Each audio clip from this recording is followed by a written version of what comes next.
गेवराईत अवकाळीचा तडाखा, हरभरा गहू भिजला, आंबा बागांचं नुकसान।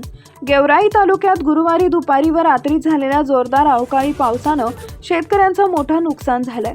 सुमारे अर्धा तास चाललेल्या वादळी पावसामुळे हरभरा आणि गव्हाच्या काढणीसाठी ठेवलेल्या गंजी भिजलेत। वादळामुळे तारपत्र्या उडाल्यानं शेकडो क्विंटल हरभरा पावसात भिजल्याचं समोर आलंय। यामुळे पिकांची गुणवत्ता खालावण्याची भीती व्यक्त होतीये। तसेच सोसाट्याच्या वाऱ्यामुळे आंबा बागांनाही मोठा फटका बसून मोहर व कैऱ्यांची गळती झाली आहे। शेतकरी आर्थिक संकटात सापडले असून शासनानं तातडीनं पंचनामे करून मदत करावी अशी मागणी होतीये।